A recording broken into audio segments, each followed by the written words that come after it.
it's the Crook Report. And then there were four. So we're gonna talk. We're gonna touch on a couple things today.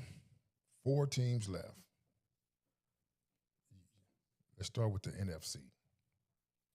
Last night, the Rams defeated the Chicago Bears, which I, I thought they would, but it turned out to be. I think the weather, it being so cold and snowy, that definitely benefited the Chicago Bears, their style of play, and they almost pulled it off. They almost pulled off the upset, a win over the Rams.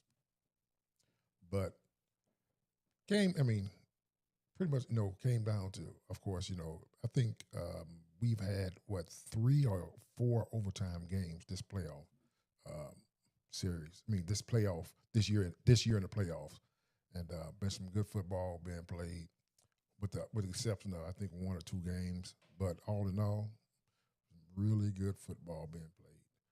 But last night game could have went either way, honestly. Caleb Williams kind of, I don't know if it was a miscommunication between him and DJ Moore at the end that resulted in the interception for the Rams, and they marched down the field and wound up kicking a field goal to win the game in overtime. That was pretty much it. But then the other game, yesterday's game, was terrible.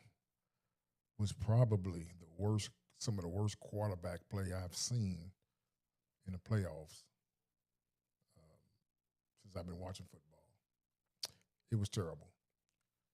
C.J. Stroud, Houston Texans, man, where they go from here?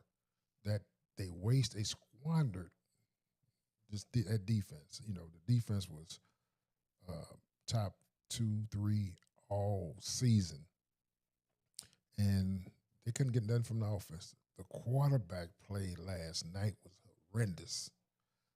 I mean, horrendous. C.J. Stroud, man, I don't know what that was.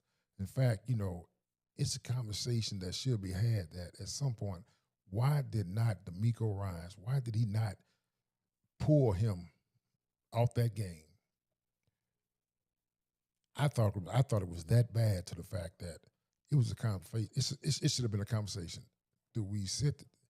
Something is broken in C.J. Stroud, and man, I would have pulled him. I would have pulled him because every throw was scary. I mean, I literally, as I'm watching that game, I literally thought every time he passed the ball, it was going to be intercepted, deflected, or something bad was about to happen. That's the feeling that he gave you every time he dropped back to pass the ball. The ball was coming out just terrible.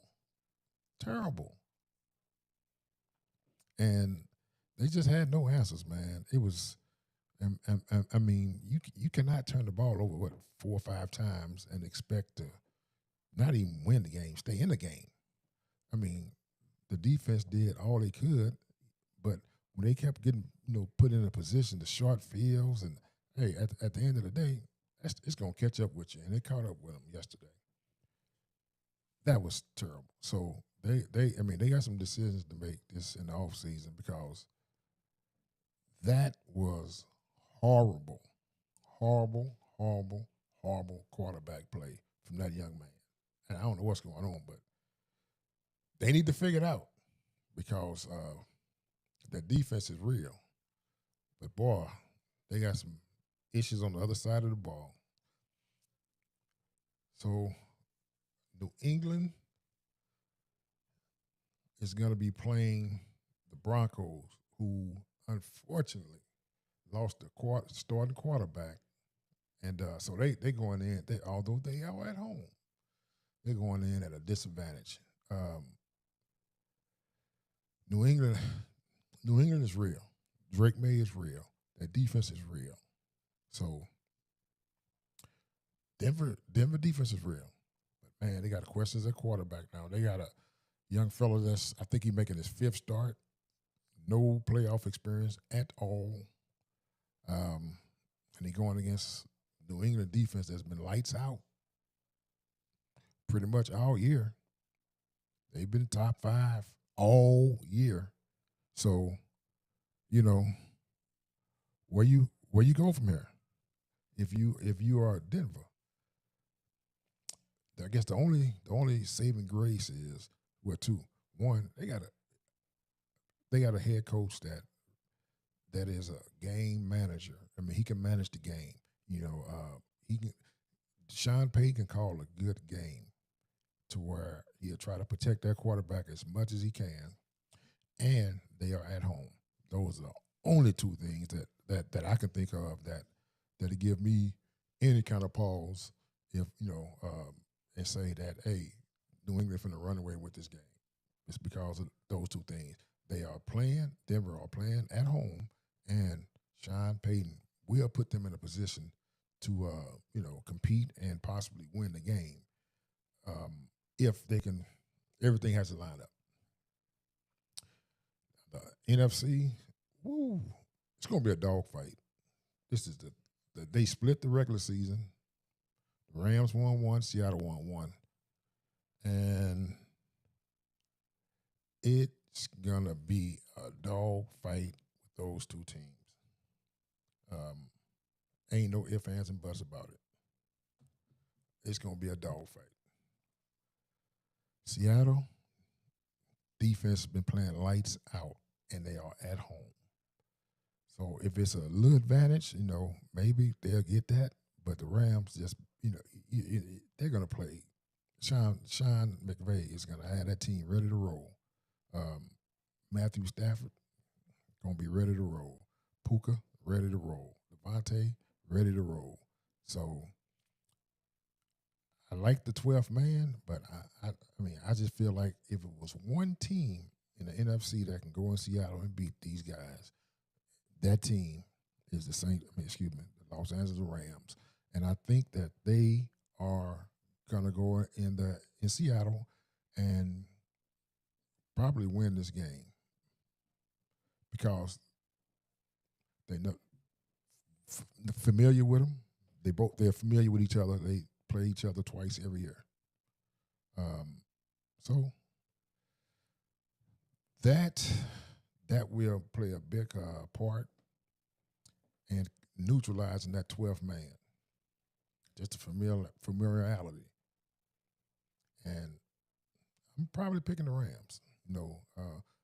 Picking the Rams but hoping Seattle win. That's about the best I can get with that. So anyway, there was another coaching firing today. McDermott of Buffalo, and I called this. Now if you the other day on one of the shows, I said, where do Buffalo go from here? Should they fire McDermott? So I knew that was definitely on the table, and today we got that answer. It just made too much sense. They wasn't getting it done. They was not gonna get the job done with the system that they have in place in Buffalo with Josh Allen. They need a new system. They need a coach that's gonna come in and kind of rein him in and say, we're gonna go by. This is what we're gonna do. We're gonna do X, Y, and Z. Now, I understand that sometimes, you're going to go off reservation and make a play. That's fine. But that ain't going to be the norm. It can't be the norm with Buffalo. That can't be the norm. And that's been their issue with Josh Allen. He just been willy-nilly with the ball. Cost him the game. Point blank, cost him the game. So this has been a bloody offseason for some of these coaches. I think nine coaches, I want to say, done got the axe since the end of the season? 9. So we'll see how the coaching carousel go around. Well, you already saw one domino, drop. You got Kevin Stepnansky, who, and I mean, man, I ain't gonna lie. I know he was coach of the year twice or whatever, but man, I just don't see it. I'm sorry. I mean, I just don't think he's a really good coach. That's just my opinion. Um, if you look at what he did, just what he did this year in Cleveland, how he sabotaged, and yes, he did sabotage that young man's, um, just his confidence. Tried to ruin his confidence. Just tried to ruin him from day one, from the day they drafted him. He was reluctant to draft him. I'm just not under the Cleveland organization is total disarray. Let me just start right there. But just to try to sabotage this young man's, career, it's just downright crazy. And that's what he did. Just to, let's just do a recap. Let's recap that. First of all, drafted him. He was projected to be at one time the first pick overall in the draft. Not a first round pick, first pick, period. I just want to make sure y'all understand what I'm saying. He was projected at one point during the draft process to be the number 1 overall pick. Shedeur Sanders was. And then as the draft got nearer, they started doing the interviews. Then this is where the sabotage, started to seep in. He didn't interview well. He was too arrogant, blah, blah. He this, he that, all of that. And if you look at the kid record, never been in trouble. Never had a teammate say nothing bad about him. Just strapped up and played. Never heard no off-field issues. Nothing ever come up that was derogatory about that young man while he was in college playing football. But as soon as they start interviewing, and the young man grew up in a household with one of the greatest players in the history of the sport, arguably the best cornerback ever to play the game, who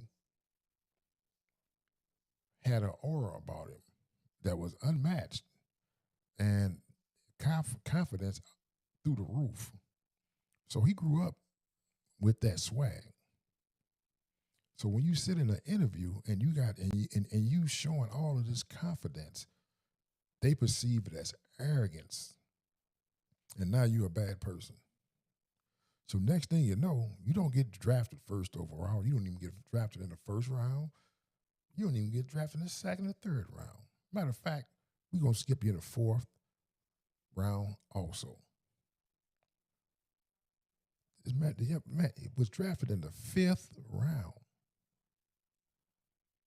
Now, he went from possibly the first overall pick overall to drafted in the 5th round of the NFL draft. 5th or 6th. Don't matter. One of them. And he get drafted to Cleveland, who took a quarterback already, Dylan Gabriel, in the 3rd round. So that was Stepnaski's guy. That's who he say he wanted, at that point in the draft. So he drafted Dylan Gabriel. And throughout minicamp, rookie camp, training camp, it was already established that Shedeur Sanders was not going to get an opportunity to compete for the starting job, period. Never took a snap with the first team ever in minicamp, in OTAs, in training camp, practices, never took a snap with the first team until Dylan Gabriel gets hurt. And that week leading up to that game is when he took his first snap with, and matter of fact, he got in a game before he even took a snap with the first team.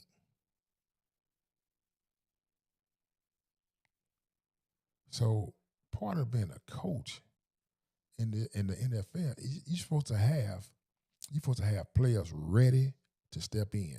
Because in the NFL, one thing for sure and two things for certain, it's going to be injuries and plenty of them.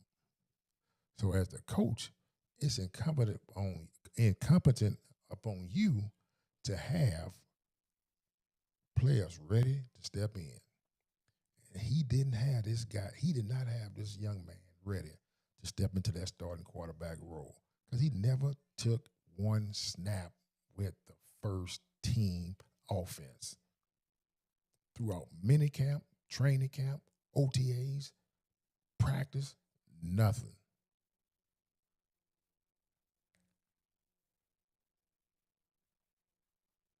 So he gets in, and and he, well, rookie quarterback, not didn't take a snap. So he had some highs and he had some lows. But on the highs, he drive the team down there, inside the red zone, inside the 5-yard line, and guess what the coach do? He take him out the game and go with a wildcat, and he did more than once. So every time he thought the kid was going to have some success, he yank it from him and give somebody else an opportunity. That's what the coach did. And then it gets better. He, some kind of way, mysteriously, he wound up with the wrong wristbands on his wrist with the plays. So they call him plays. He looking at this, and it's the wrong plays. So it's a miscommunication. So name one other quarterback that happened to that. Name one. That's all happened up under this coach's watch. Didn't have him ready to play. Tried to sabotage the young man. I promise you he did. That's what he did. He tried to sabotage him. The wrong wristband. So I say all that to say the NFL coaching carousel. He is the first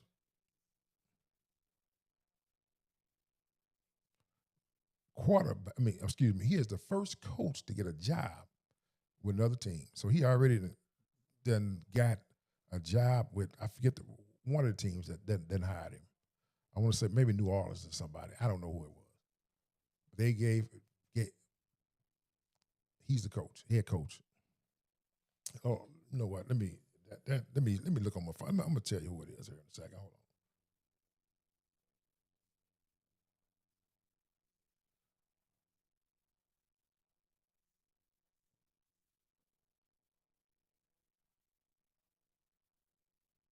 I will tell you in a second. Excuse me.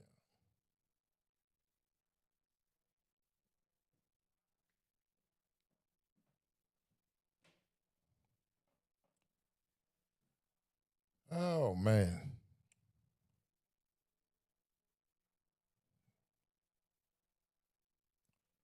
Oh man.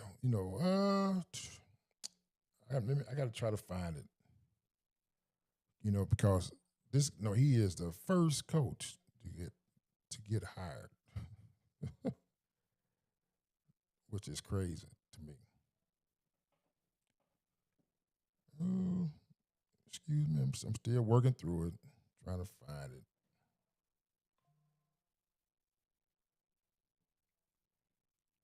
Oh, here we go. I found it, and trust me, I don't, and this is gonna be a bad. He went to the Atlanta Falcons, and you know what, and I hate that hire because they have an electric running back there, B. John Robinson, and I guarantee he gonna mess that up. But that's just my prediction. But we'll see. And then they have a young quarterback. Man, this guy is not he's a quarterback killer. I'm gonna call it. He's a quarterback killer. So we'll see how that go. We'll see how that go. But him going to Atlanta, bad. That's a bad hire for the Atlanta Falcons. So yeah, John Harbaugh went to the Giants. Kevin Stefanski went to Atlanta. And the Dolphins hired Jeff Hadley as their new head coach. So you still have the Tennessee job out there. The Las Vegas job is still out there. Arizona, Cleveland, Pittsburgh job is out there still. Buffalo, obviously. Baltimore is out there. So, still quite a few coaching vacancies still out there that need to be filled. So it'd be interesting to see how many African American coaches get hired in this cycle. See how that go. I'm kind of interested to see who the Cowboys' new defensive coordinator gonna be. But hey, we'll see. But national championship tonight. Who you got? Man, I ain't gonna even lie. I don't like like the Hoosiers, Indiana, but boy, I'm kind of rooting for Indiana because it's a great story. I don't know where it came from. It's that portal. So I wouldn't be mad if they won at all. I'm gonna watch that game. I mean, I think they are definitely the favorites to win, but Miami playing, they're in Miami, so we'll see how that go. But should be a good game. Miami defensive line is, man, they number one as far as getting pressure on the quarterback, and that's gonna be key because that quarterback, if he sit back there, you give him a little time, he'll find an open receiver. Man, this guy has thrown more touchdowns in this playoff than he has incompletions. So he's pretty accurate. So if they give him some time, he might pick him up. He could pick him apart. So the rubber will hit the road here for sure, and we'll see how that go. Hey, Rock, I know you out there. I know you're listening, and I know you. I know you're a Miami, Hurricane. So, hey, man, I wish nothing but bad things for you. I hope that. So, Chump, I'm just saying, man. I'm gonna roll with Indiana. So, yeah, that's what I'm gonna roll with. Let me know who y'all got. Put it in the comments. Who you got? I'm rolling with Indiana. All right, let's take a poll. I'm Indiana. I'm raising my hand for Indiana. I'm taking them. And anybody want to put $5 on it? Come on with it. I ain't no betting man, but I bet $5. I got Indiana. Step on up. So game about to kick off, man. I'm a double back tomorrow. It's been cool. It's been fun. But this cat has got to run. This game about to come on. So go Hoosiers. Hey, it's been a Crook Report, man.